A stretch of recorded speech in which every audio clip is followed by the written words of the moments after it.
Now we are coming to studying about 12th standard computer science chapter 4.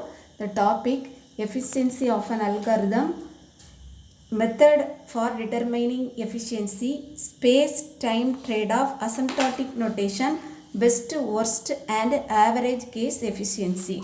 Okay students, first one, efficiency of an algorithm. What is efficiency of an algorithm? The efficiency of an algorithm can be measured based on the usage of different resources.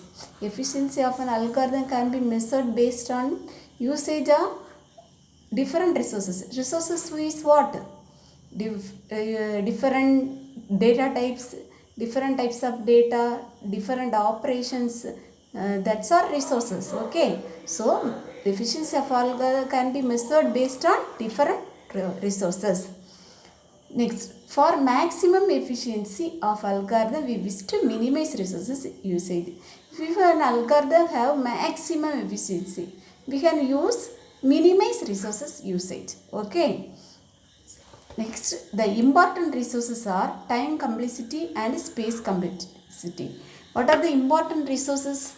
Time complexity and space complexity. In previous video you are discussed about time complexity, what is time complexity and space complexity. Here, next topic, method for determining efficiency. What are the method for determining efficiency? The time efficiency of an algorithm is measured by different factors. Time efficiency can be measured by what? Different factors. The execution time that you measure depend on the following factor, but time efficiency can be measured by different factor, but execution time can be measured by following factor. First factor is speed of the machine. Second factor, compiler and system software. Third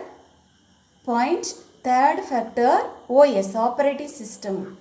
Next, programming language used. Next, volume of data required. How many volume of data can be required? These are the factor of execution time. Okay. Next, what is algorithmic strategy? What is algorithmic strategy? The way of designing algorithm is called algorithmic strategy. For designing algorithm, the way of designing algorithm, the way of designing algorithm is called algorithmic strategy. Next topic, space time trade-off. Space time trade-off. What is space time trade-off? A space time or time memory trade-off is a way of solving in less time by using more storage. Space or by solving a given algorithm is very little space by spending more time. Once again, a space time or time trade-off, the way of solving in less time using more storage space. Next, or other way is little less storage space and more time. Okay.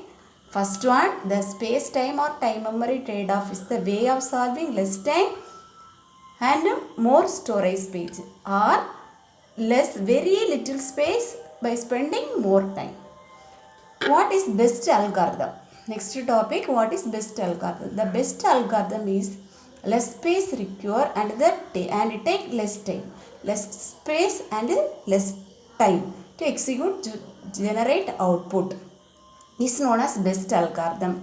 If the algorithm take less space and less time, is known as best algorithm. Okay students.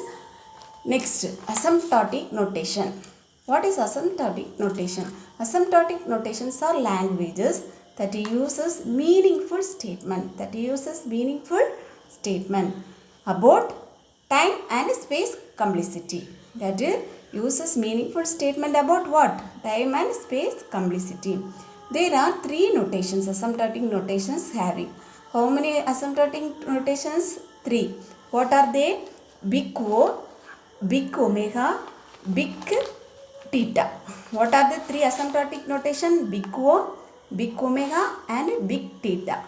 First one, big O. Big O used to describe the worst case of an algorithm. Big O is the worst case. Bound is upper bound. worst case of an algorithm, and it is a upper bound algorithm. It's known as upper bound algorithm. Okay, big O is a worst case, but it is a upper bound algorithm. Next, big omega, reverse of big zero. Big omega is the reverse of big zero. So ಇದು big O is worst case, but big omega is best case. Okay, big O is worst case, big omega is best case. This one is upper bound, big O is upper bound, big omega is lower bound algorithm. Next one, big theta. Big theta is known as how to describe the big theta. Big theta is described to lower bound is equal to upper bound. Okay, lower bound means O n log n, upper bound is omega n log n. So lower bound equal to upper bound. Next topic, best, worst and average case efficiency. Best, worst and average case efficiency. What is best case or efficiency? What is worst case efficiency? Average case efficiency. Best case would be the first element in a list. For example, a list having the element 10, 12, 14, 16, 18 and dot number of elements having. But your key value is 10. Your key value equal to 10. You searching the element. In the best case would be the first element in the list matches with the key element. The key value is matched to the in a list in first element. So this is the best case. So matching the first element is known as best case. So this is best case. Otherwise, the worst case in this area would be complete list searched. If you searching for complete list search, for example, your key value equal to 15. Here having 10, 12, 14, 16, 18, etc. etc. If you search the full list, it is don't match anyone in key value. Key values don't match. Okay, this one is worst case. Or fully searched, this element is found, this 15, this is a key element, this element found in end of the list, or not found in this list. So this is the worst case. Next one, average case. What is average case?